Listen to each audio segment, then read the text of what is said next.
ya buenas tardes. Oye, la última vez que a mí me tocó impartir el mensaje se cortaba, pero a cada rato, así que espero que esta vez nadie haya venido en pecado, amigos, para que esta prédica pueda salir adelante. ¿Ya? Así que sí, esperemos que salga todo bien. Em, bueno, el día de hoy vamos a hablar de varias cositas, de varias experiencias que hemos tenido. Y para eso me gustaría que levantaran la mano o levantaran la mano virtual o levantaran la mano normal y me comenten, porque yo sé que somos muchos los que hemos nacido en una cuna cristiana. Yo, Ana Paula, por ahí, el Alex, todos, casi todos. ¿Y cuántos de todos los que estamos acá y que hemos nacido, como dicen, en cuna de oro? No, no estoy de acuerdo yo con esa afirmación, amigos. Pero, ¿cuántos de nosotros que hemos nacido en un seno cristiano estuvimos algún tiempo sin congregarnos o nos apartamos de la congregación de la que fuimos parte y hoy día acá en esta comunidad virtual, a veces presencial, estamos volviendo a darle una oportunidad a una comunidad cristiana? ¿Cuántos de ustedes? Levántenme la mano. Eso, somos muchos, Cristiana hoy día. ¿cierto? Somos muchos los que llegamos y es una característica súper importante de nuestra comunidad. ¿Es solo para Cuna de Oro este mensaje? Por supuesto que no, Danielita. Eh, Creo que no he escuchado la voz del celestial de Recording in Progress. ¿Cómo dice? ¿Estamos grabando? Sí, Ok. súper.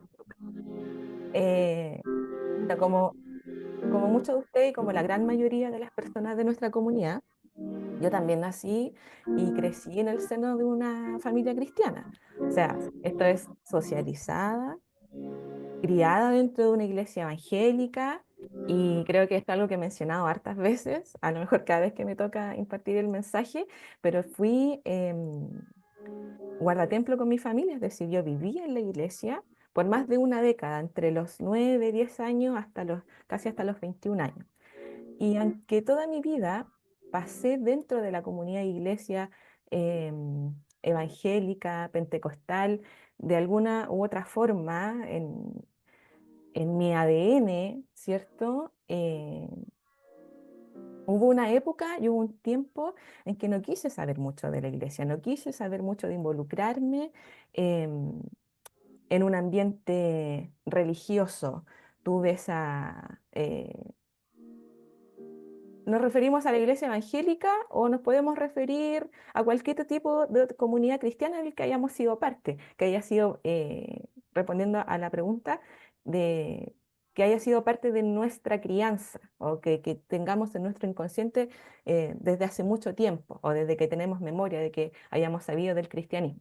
Hay algunos que hemos tenido más eh, experiencias que otros o que hemos estado más involucrados que otros, pero como les contaba, hubo una época en mi vida en que no quise saber mucho de la iglesia, en el que sentía rechazo de algunas experiencias, de algunas formas de vivir, y sin duda yo sé que también les pasó a ustedes. Sin embargo, eh, a través del tiempo, Dios ha sido muy bueno conmigo y muy poco más adelante en mi vida el Evangelio de Jesús me buscó, me alcanzó, me encontró y a partir de ello tengo una perspectiva muy distinta del cristianismo que la que tenía hace 15 años atrás. Y yo sé que muchos de ustedes también se han cuestionado la forma de vivir su cristianismo o que a lo mejor están en ese proceso de cuestionárselo y por eso quizás se dieron la oportunidad de llegar a esta iglesia y quizás la forma de nuestro vivir de nuestro cristianismo, la forma de cuestionarnos cómo ser cristiano, eh, es una de las preguntas más importantes que nos tenemos que hacer al momento de decidir vivir y transitar por este camino. Personalmente, mi encuentro con el Evangelio o mi encuentro con Dios sucede a muy temprana edad en una iglesia que le daba mucha importancia a las cuestiones sobrenaturales, a las manifestaciones sobrenaturales del espíritu, a las cuestiones místicas o misteriosas para mí.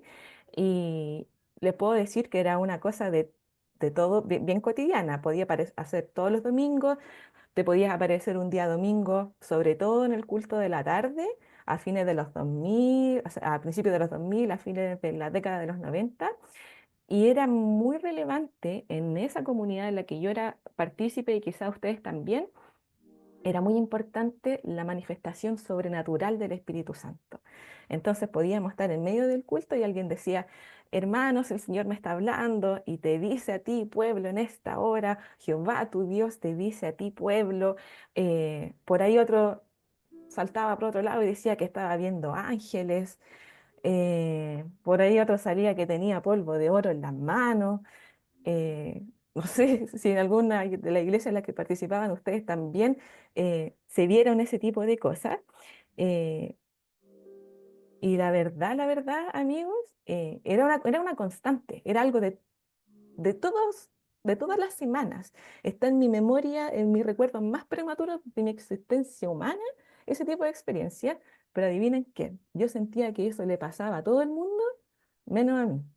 La verdad, soy súper honesta, yo nunca vi ángeles paseándose por el templo, nunca me tocó ver ese polvo de oro en las manos de los hermanos, y por muchos años me vi pidiéndole al Señor, orando, tirada en el piso, que yo también quería tener ese don de hablar en lenguas, de ver milagros, y ojalá de poder tener el don de sanidad y sanar a las personas. Sin embargo, a pesar de todas esas oraciones, nunca logré experimentar todas esas cuestiones sobrenaturales que yo tanto quería ver. Tenía una sed de experimentarlas, eh, pero parecía que todas esas cuestiones les pasaban a otras personas, a otros hermanos, otros siempre podían contar ese testimonio, pero nada de eso me pasaba a mí. Entonces, en una época, dentro de mi adolescencia, tenía alrededor de 12 o 13 años, yo decidí aceptar al Señor en mi corazón. Estaba en mi dormitorio, a la orilla de la cama. eh, ya había hecho la declaración de fe, ya había aceptado al Señor verbalmente muchas veces, para el Día del Niño, para el Día de la Madre, para el Día del Padre, en las campañas evangelísticas, cuando yo era muy chica y alguna vez me tocó también en la calle hacer a otras personas aceptar al Señor, y aprovechaba otra vez yo de volver a aceptar al Señor porque necesitaba estar muy, muy, muy segura. Eh, pero tenía, amigos, tanto miedo de cosas, por ejemplo, como el infierno, que un día me vi en la obligación de decir, ya, sí, ahora sí lo voy a hacer a conciencia, y me arrodillé sola en mi cama, tenía no más de 12 o 13 años, porque quería tener una conexión profunda con Dios. Y creo que esa vez yo lo hice con más convicción que nunca, más que las veces anteriores, porque yo tenía la sensación de que tenía que transitar una vida y un camino más espiritual. Recuerden el mismo contexto de manifestaciones espirituales, de prácticamente sentir que recibir el don del Espíritu Santo y manifestarse a nuestras vidas de maneras sobrenaturales era un regalo. Yo también quería eh, recibir ese regalo. Pero por alguna razón, cada vez que se empezaban a repartir esos dones sobrenaturales, a mí no me tocaba. Entonces sentía que yo tenía que redoblar mis esfuerzos, como redoblar la apuesta. Sentía que tenía la necesidad, no sé, de orar más, de leer más la Biblia, de pasar más tiempo preocupada de que sí me pasaran todas esas cosas que yo quería experimentar. Imagínense lo que era eso cuando uno a los 13 años ya vive en un mundo totalmente trastornado de emociones, de sensaciones, de creencias, de percepciones de la realidad y de uno mismo, y además sentía la necesidad de vivir una vida más espiritual. O sea, ya participaba de la iglesia toda la semana, vivía en la iglesia. Parecía que para mí ir al colegio era como tener una segunda vida. Y esa historia, esa sensación duró mucho tiempo. Una sensación acompañada de culpa, porque la vida real me estaba separando de todas esas cosas que yo quería alcanzar. Y como con el paso de los años esas cosas no me estaban pasando, em, esa es la sensación de frustración comenzó a crecer. Había culpa y había frustración. Y más avanzada en mi adolescencia, llegando a los 18, 19 años, mi percepción de mi vida cristiana eh, me sentía sola, abandonada, sentía que estaba como en medio del mar, sola en una balsa, a punto de hundirme, cuando a lo lejos había un faro que iluminaba la vida de muchas personas, menos la mía. Y después de mucho tiempo de pedir, de no recibir este tipo de cosas, empecé a dudar del amor de Dios, empecé a dudar de la existencia de Dios. Eh, Porque si realmente Dios existía y si realmente Dios me amaba, ¿cómo podía ser que no me lo demostrara de una manera sobrenatural, de una manera clara, de una manera que no me dejara ningún lugar a duda su existencia y su amor por mí?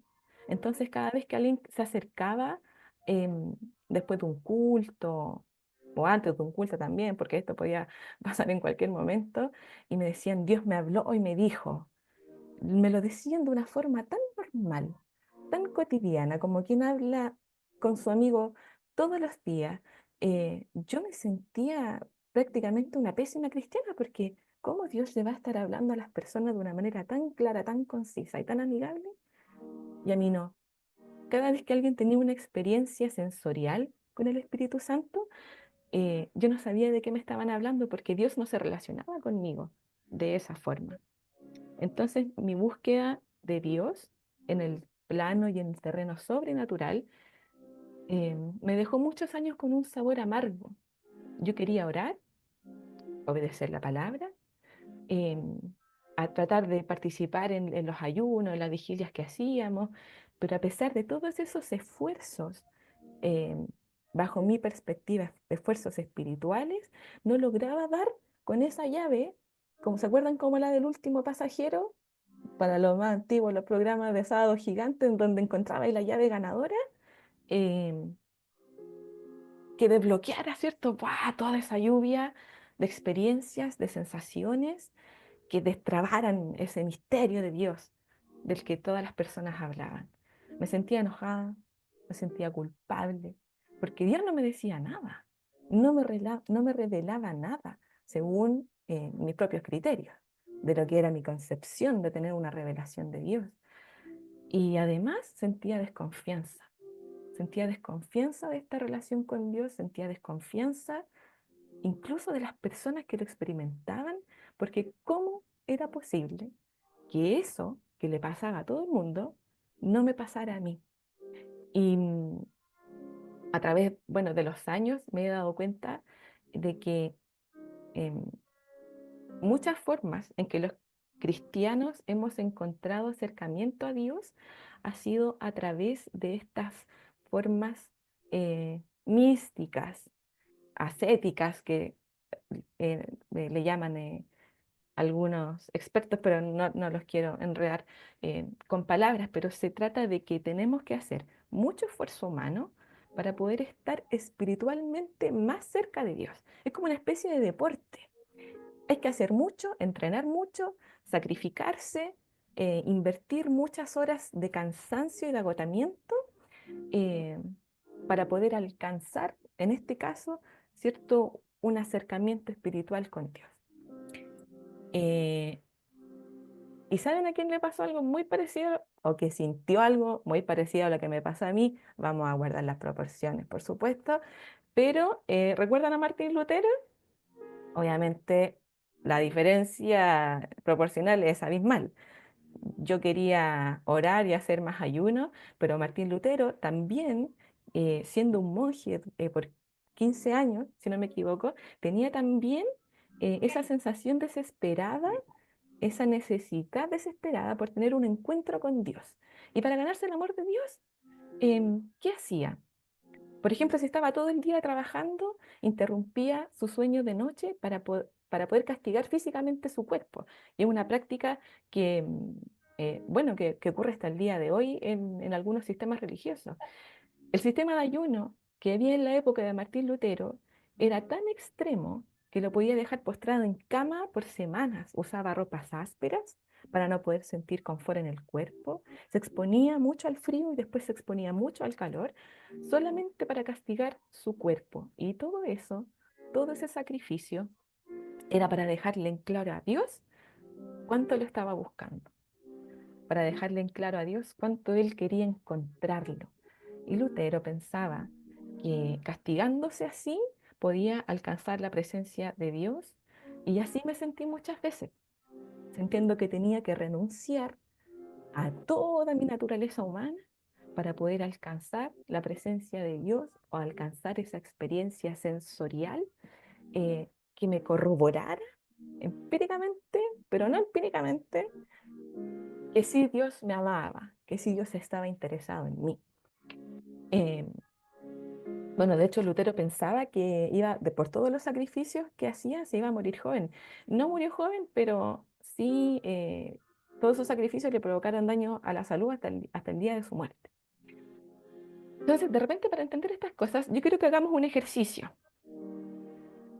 Tenemos que cerrar los ojos. Y si no cierran los ojos, tápenselos, porque siento que va a durar 5 segundos, pero es la única forma de que podamos hacerlo. Vamos a cerrar los ojos y nos vamos a dar una respuesta muy rápida a la siguiente pregunta. Si me tapo los ojos, si no veo nada, piensen en la figura de Dios, con los ojos cerrados o con los ojos tapados.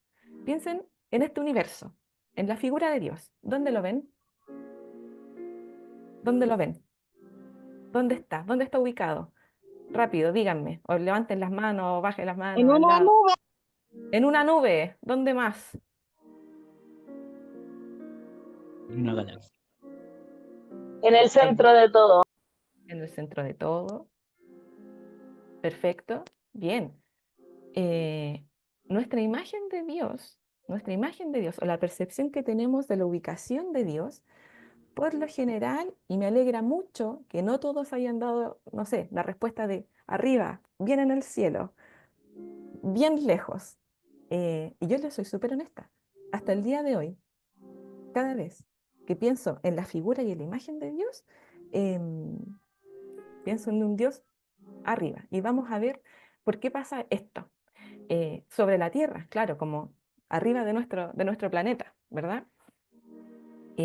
Cuando pensamos en estas búsquedas misteriosas de Dios, o búsquedas místicas, que es como lo mismo que decir misterioso, es algo que está oculto, es algo que está cerrado, disponible solamente para algunas pocas personas que tienen la capacidad de penetrar místicamente en el mismísimo misterio de Dios. Concepto que yo sé que lo tenemos, los que hemos llevado a lo mejor muchos años escuchando predicaciones, es un concepto muy, muy real. eh, y resulta de que pocos elegidos pareciera que logran penetrar ese misterio, y solo esos místicos hacen algunos milagros o experiencias em, importantes. Es como la teoría del darwinismo, el, eh, el de la supervivencia, ¿cierto? ¿Quién sobrevive? El más fuerte. Correcto, muy bien, chicos. Solo el más fuerte, ¿cierto? Es el que más se sacrifica, es quien se va a encontrar con Dios. Y muchos sistemas cristianos, volviendo al punto de nuestra figura de Dios, muchos sistemas cristianos y religiosos están inspirados como en esta doctrina platónica. Esa percepción que tenemos de Dios estando en el cielo no es algo que inventamos nosotros, no es algo que solamente está en el mundo cristiano. Esta figura de tener a Dios en el cielo o bien lejos de nosotros es algo que está como en el consciente colectivo de la sociedad. En las películas, Dios sale en la nube, en los dibujitos animados, en los libros, en las historietas, que vienen más o menos de esta doctrina de Platón, que básicamente, ¿cierto?, coloca a Dios, la imagen de Dios, en lo celestial, en lo alto, en lo sobrenatural, y al ser humano en lo terrenal, ¿cierto? En lo bajo, en lo natural. Y es el ejercicio que tendríamos que hacer los seres humanos para alcanzar a Dios, es esta figura, ¿cierto? Metafórica de subir, ¿verdad? Eh, y decía Platón que si los seres humanos quisiésemos alcanzar un nivel superior, tenemos que abandonar todo lo que se encuentra debajo. Y no el pecado, porque el pecado, que nosotros los cristianos creemos en el pecado, sino que él se refería a lo físico, al cuerpo, a la tierra, a toda la creación que nosotros podamos ver, eso habría que dejarlo atrás. Y en lo concreto, significaba dejar a la familia, a los amigos, el trabajo, los estudios, los debates de nuestro tiempo, nuestras crisis sociales, cualquier cosa que nos mantuviera alejados de las cosas de arriba. Y esa corriente, en lo personal, creo que busca sacarnos de las cosas de todos los días, de las cosas cotidianas, dispararnos de una hacia ese Dios que está ahí arriba y que para subir estamos y nos sentimos obligados a despojarnos de todo lo humano. Em, Muchas comunidades de fe, eh, sin colocarle nombre, categoría ni denominación, se suele predicar que cuando llegamos al Evangelio, cuando llegamos a los pies de Cristo, llegamos a una zona de libertad, de confort, ¿cierto? Cuando llegamos al Evangelio, tenemos el concepto de que Dios y lo que le predicamos a las personas nuevas, ¿cierto? Que recién quieren tener un acercamiento con el tema del cristianismo, les predicamos y les decimos que en Cristo hay ¿qué? Libertad, ¿cierto? Em, pero a medida que pasa el tiempo, vamos creando una serie de sistemas que generalmente yo creo que se hacen con buenas intenciones y a veces se hacen reglas de manera inconsciente, pero sí existen estas reglas y estos dogmas que tienden a la búsqueda de qué es lo nuevo, eh, cuál es la voz nueva de Dios, cuál es la palabra fresca, y de repente nos obligamos a encontrar nuevas formas de hablar, nuevas formas de vestir, evitar ciertos lugares. eh, Estas reglas, ¿cierto? Y estos sistemas se van acomodando para que nosotros los cristianos o quienes participamos en comunidades de fe nos alejemos de eso, ¿cierto? Y eso me hace recordar, Priscila Torres, para que me ayudes con el primer texto bíblico. Todos que quieran leerlo, da lo mismo la versión, vamos a ir al libro de Gálatas, capítulo 5, y vamos a leer del 1 al 6. Gálatas, capítulo 5, del versículo 1 al 6. Ya. ¿Le doy nomás? Démosle tranquilamente, respetando puntos y comas. Ya, profe. Dice, Cristo nos libertó para que vivamos en libertad. Por lo tanto, manténganse firmes y no se sometan nuevamente al yugo de esclavitud. Escuchen bien, yo, Pablo, les digo que si se hacen circuncidar, Cristo no les servirá de nada.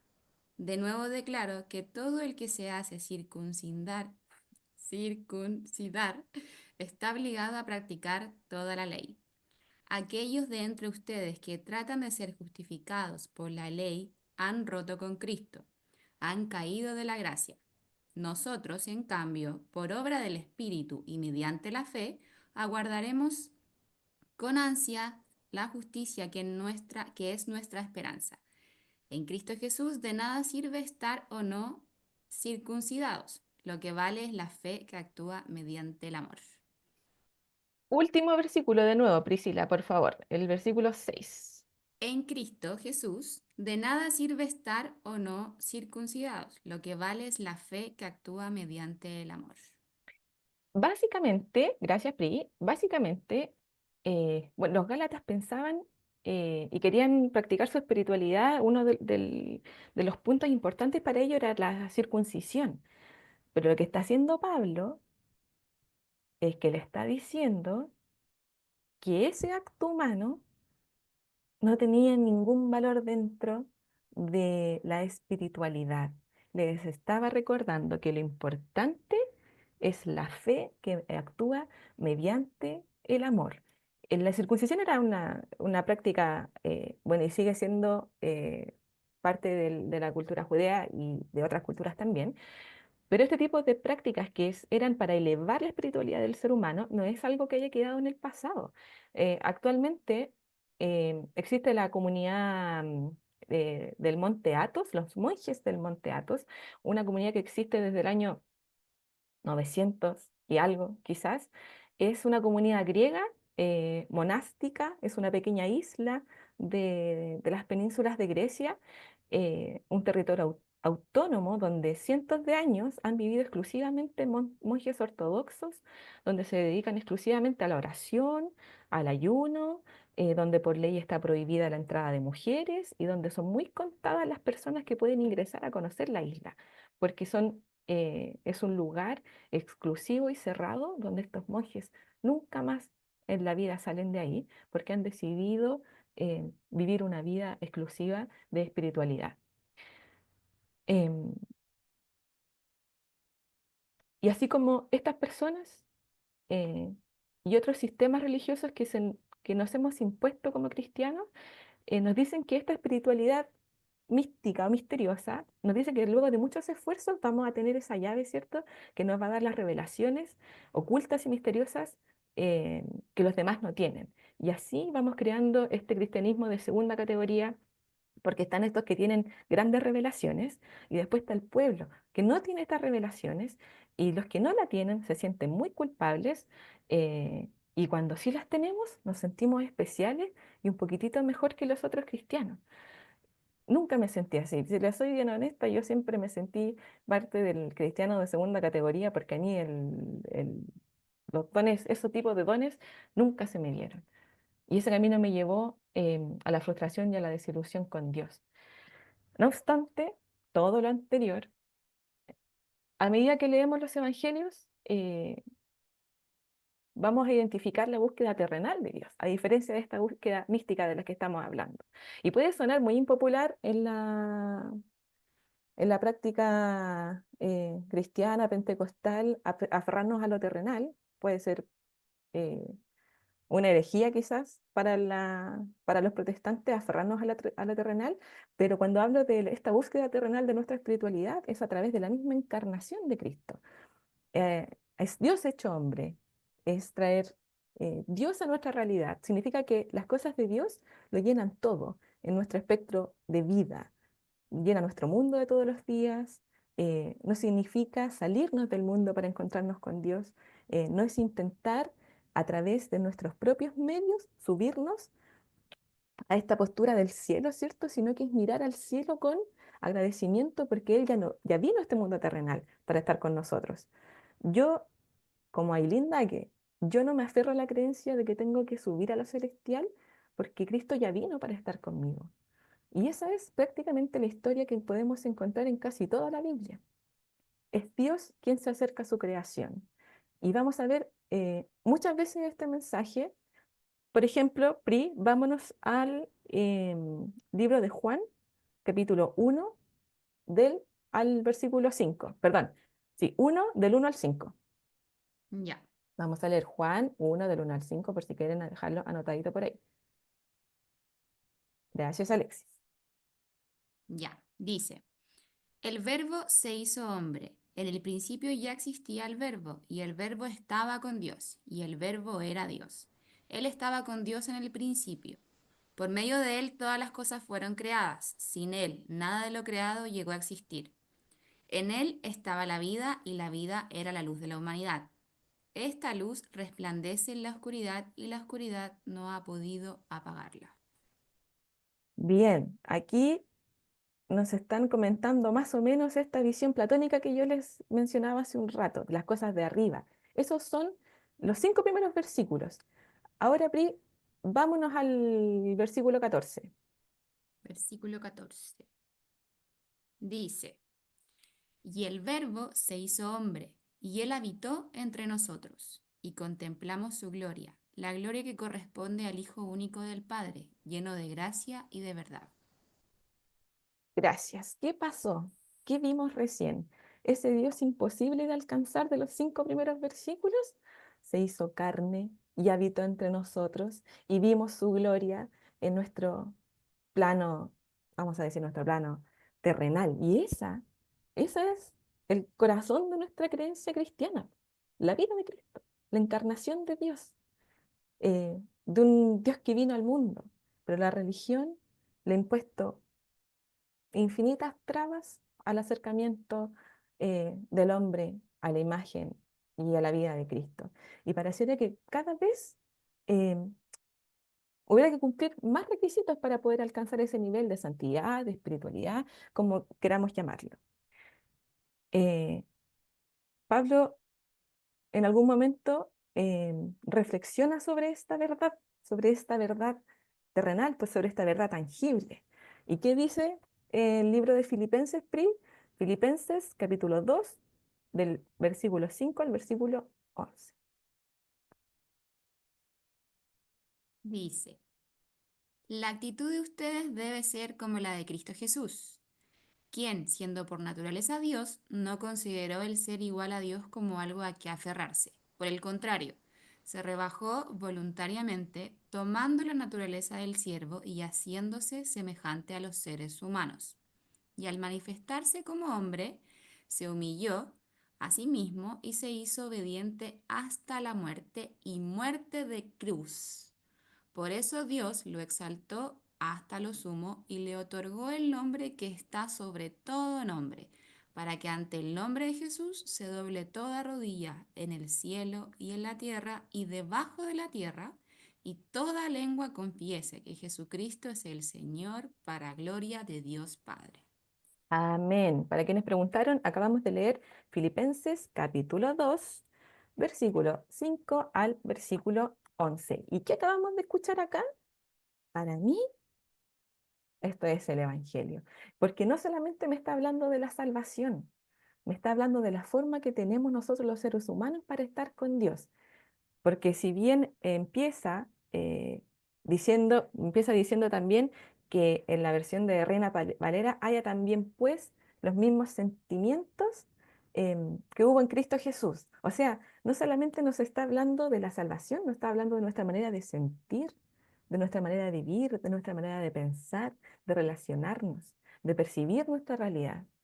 Eh, pero los cristianos, a lo largo de todos estos cientos de años que han pasado luego de la venida de Cristo, hemos aprendido o hemos querido aprender que muchas veces ser espirituales tiene cada vez menos que ver con las cosas humanas.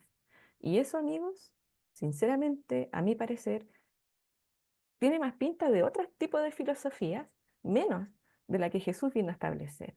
Porque el cristianismo no se puede escapar de la realidad, no la puede evadir. Y esa es la razón de la encarnación de Dios, convivir y compartir eh, en medio de nosotros y desde ahí redimir nuestras realidades, las realidades que podamos estar viviendo ustedes y yo. Em, Cuando Cristo estaba en este mundo tenía una espiritualidad muy clara, muy lejos de las búsquedas holísticas y abstractas de lo que había en su época, muy lejos de la cultura de la no contaminación, como en esa época existían los esenios, no sé si han escuchado hablar de los esenios alguna vez, pero en la época de Jesús era un grupito que se creía más espiritual que todos los demás, se habían apartado de la sociedad para elevar su espiritualidad, y si pensábamos que los fariseos se daban un cierto nivel de color, coloquialmente hablando, los esenios se daban mucho más. Se bañaban a cada rato, tenían rituales de purificación, tenían códigos de conducta extremadamente estrictos y difíciles de cumplir. Pero Jesús no fue un esenio. ¿Por qué no fue un esenio? ¿Por qué no se quedó siempre en un lugar apartado para tener contacto con Dios?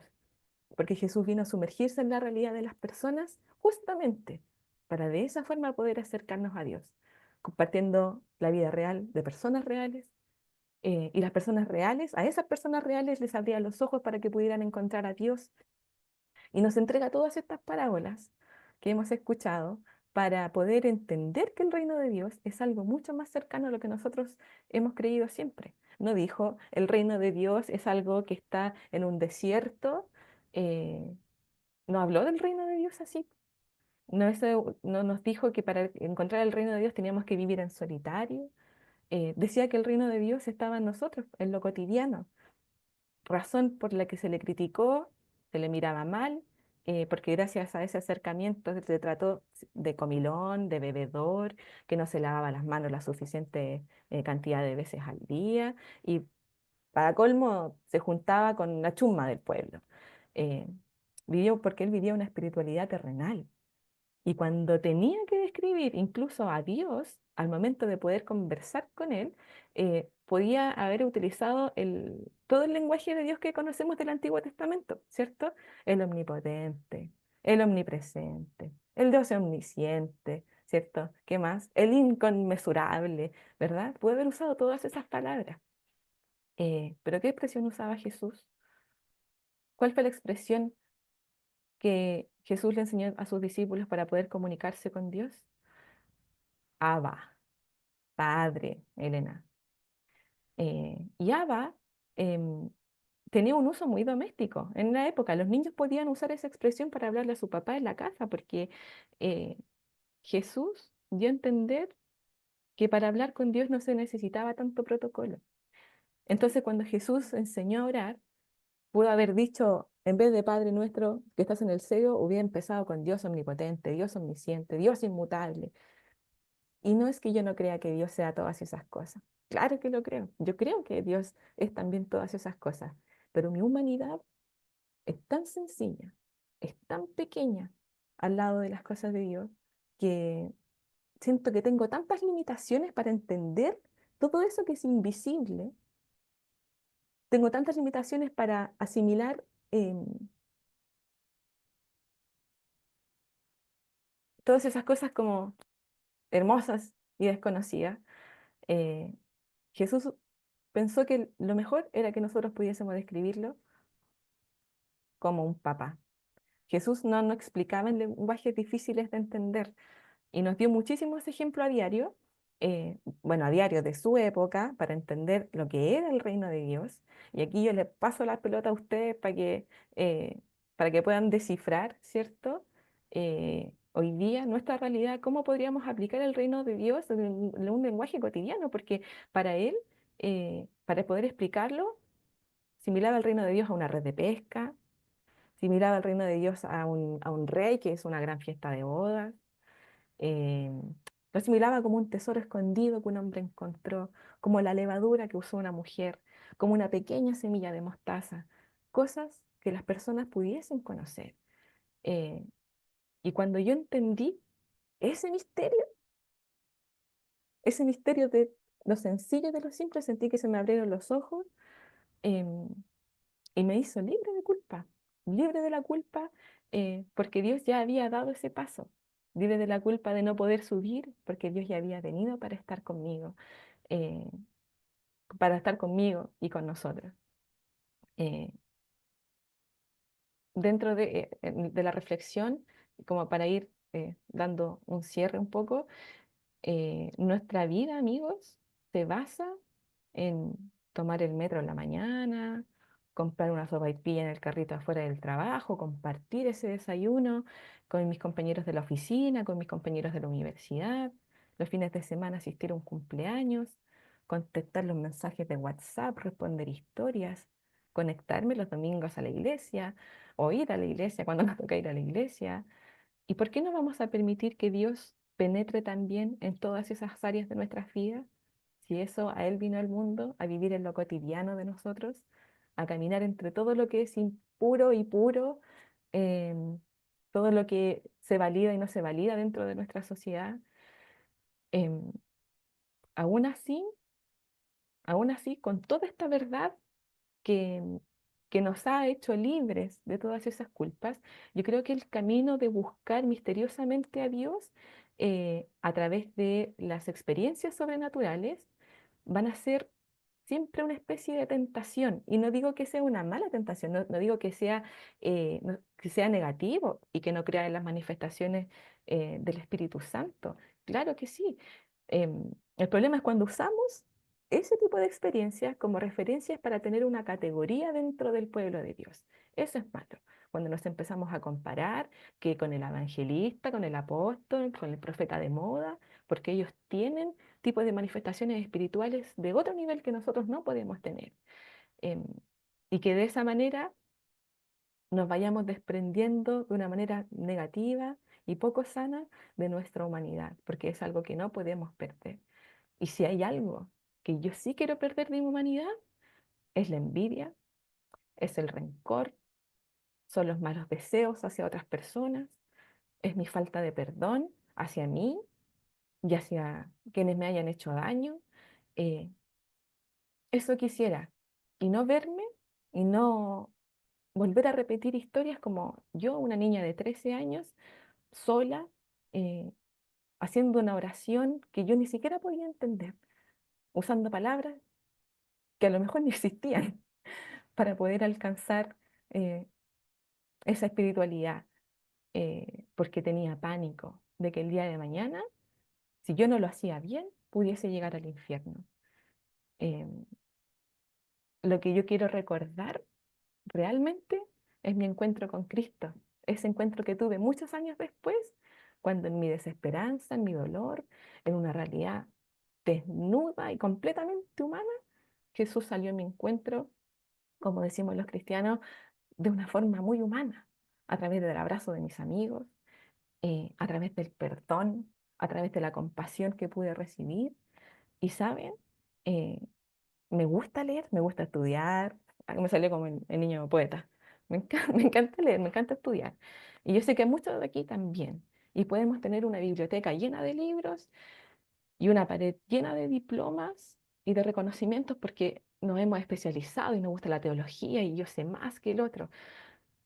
Está bien, pero ¿saben qué? Nada de eso va a reemplazar nunca la experiencia espiritual humana que tuve al encontrarme con Cristo. Ninguna de esas cosas va a ser mayor que el momento en el que Jesús salió a mi encuentro de una forma humana. Nunca, nada de eso. No soy mejor, ninguno de los que está acá, que a lo mejor pudiese tener em, reconocimientos porque creen o creemos que sabemos más. Nada de eso va a reemplazar nunca. Y yo sé que en el corazón y en la memoria de ustedes está ese momento. Por eso volvieron a la iglesia. Por eso volvieron a darse una oportunidad en una comunidad de fe. Porque hubo un momento em, en el que una experiencia humana, buena, mala, de algún desastre, algo que te pasó, algún problema familiar, algún encuentro personal, eh, los hizo vivir esa experiencia con Dios. Y es esa la experiencia que nosotros no podemos olvidar. Es eso lo que nosotros tenemos que traspasar cuando queremos compartir a alguien del Evangelio, sin usar recursos ni, eh, ni palabras sofisticadas. Esa es la invitación que les quiero hacer esta mañana, como a iglesia, como amigos, eh, ya sea que estén volviendo a tener un encuentro con el Señor,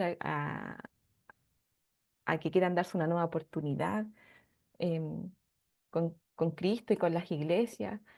A pesar de todas estas dudas, hermanos y amigos, eh, esto es algo mucho más sencillo de lo que nosotros nos pudiésemos imaginar, que a través de esto puedan ser libres de culpas, libres de miedos, eh, y los invito a que no dejen de intentarlo, porque lo he dicho antes, que he querido dejar de intentarlo no saben cuántas veces.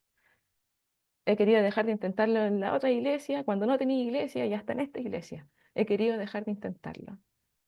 Pero Jesús siempre me busca, siempre me encuentra y siempre me alcanza. Y espero que esa sea la experiencia de, de cada uno de nosotros. Vamos a orar. Amén. Gracias, Señor, por esta mañana, por, eh, por este día, por esta comunidad, porque tenemos la oportunidad de compartir, de abrir nuestro corazón. eh, y, y en esta hora, Padre, te pido por la vida y el corazón de cada uno de mis amigos, de cada una de las personas y de las familias que está representada en las personas que están conectadas en este momento. Tú conoces, Señor, la realidad, las necesidades del corazón. Tú conoces nuestras experiencias pasadas y con todo eso, Señor, con todo eso, tú nos sigues demostrando que tenemos oportunidades una y otra vez. Ayúdanos, Padre, a no olvidar nunca eh, el amor que tú nos has demostrado. Ayúdanos, Señor, a no olvidar nunca ese momento que tuvimos, ese encuentro contigo, a través de un abrazo de un amigo. Y ayúdanos también a mis amigos y a mí a que esa sensación también la podamos traspasar hacia otras personas. Ayúdanos, Señor, a perdonarnos cuando sentimos que hemos dado puros pasos en falso, a que en vez de avanzar solamente estamos retrocediendo. Señor, que tú también te puedas manifestar con nosotros y nos puedas recordar que este camino que hemos decidido transitar es un camino de oportunidades, de perdón y de nuevos comienzos siempre. Gracias, Señor, en el nombre de Jesús. Amén. Amén, amén.